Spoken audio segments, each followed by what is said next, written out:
So, when someone asks you where you're from, what is your response? I'm from DC. I'm from DC. But then if they're like, no, like, where are you from? I'm like, my mom's from Pakistan. My dad's from California. And then they're like, oh. I was born in Hunan province, China, but I was raised in DC, so usually I'll say I'm from DC. I say America. I was born here. I'm half white, half Punjabi. So I am ethnically Chinese, but also when I was adopted, my mom is from Argentina, so my ethnicity is also half Latino. Half white, half Nigerian. My dad and my mom have different backgrounds and like different traditions, so we celebrate both of them. Whenever I say like my mom's from Pakistan, people look kind of like, oh, that wasn't what I was expecting you to say, you know? I think Pakistan, when they hear Pakistan, they expect me to be like wearing a headscarf or being very conservative or something.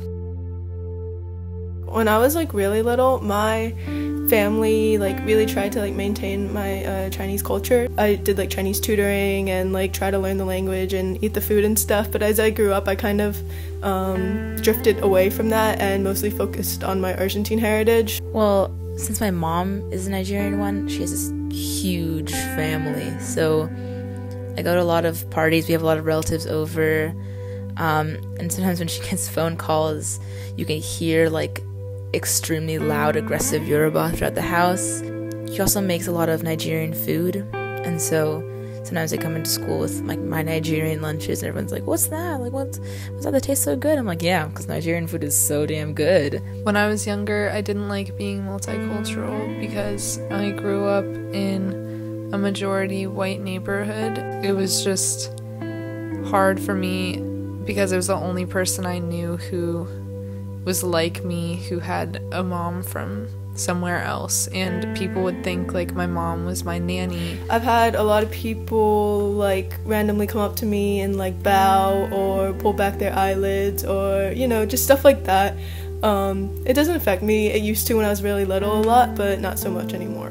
I mean, sometimes people like say the kind of thing like, oh, you don't look black, or like, you know, you sounded different on the phone than how I imagined you, the kind of thing where the way I look, sound, being light-skinned and also having a more like quote-unquote white voice sometimes changes people's perception of me.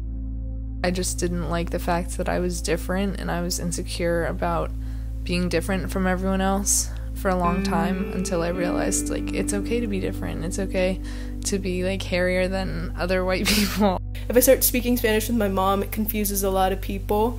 My face is Chinese, so like I receive a lot of like Chinese oriented racism, even though like in my own life I don't speak Chinese and I don't do a lot of like ethnically Chinese things. My mom actually, she's a lot darker than me because she's like pure African, but our house is like in this like nice neighborhood with white people, and she like answered the door for like maybe it was a teenager like selling magazines or something like that, and he said, oh, can you get the person who owns this house? And she was like, I own this house, this is my home. And he's like, well, people like you don't really live in this area.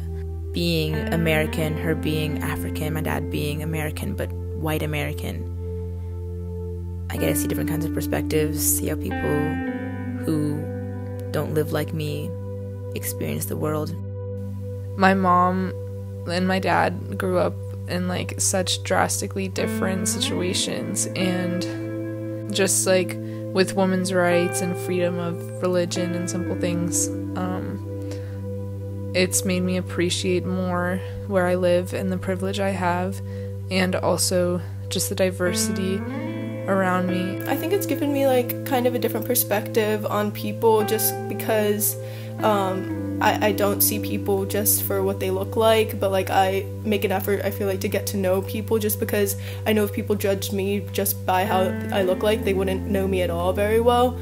How you see the world is based off like how you were brought up, you know, being mixed and having someone in your family who's like not from this country helps me see other people as not merely where they came from and not merely just what they look like. The main things I think of when I think of Chinese beauty standards is like they want to be like really pale. So in America, like everyone wants to get the best tan, and like people go and spend like exorbitant amounts of money just to get like super tan. But in China, like people do everything they can to stay really pale. Women are supposed to be very, very feminine. Basically just like trying to look as Western as you can. In Pakistan, the beauty standards that I've noticed, like just glorifying white beauty and kind of European facial features. I noticed that on boxes in stores, they use white models even though no one there is white. For women, like using Fair and Lovely cream is a pretty common thing to lighten your skin. And people also use kohl under their eyes and around their eyes. Thin nose, and surprisingly not actually like lighter skin. Being too light is not Nigerian, so my cousins used to call me Americana when I went there, like because I was like the lighter skin relative. Nigerian beauty standards aren't as extreme as they are in other countries. People are less focused on that. You look how you look, and there's other things to worry about.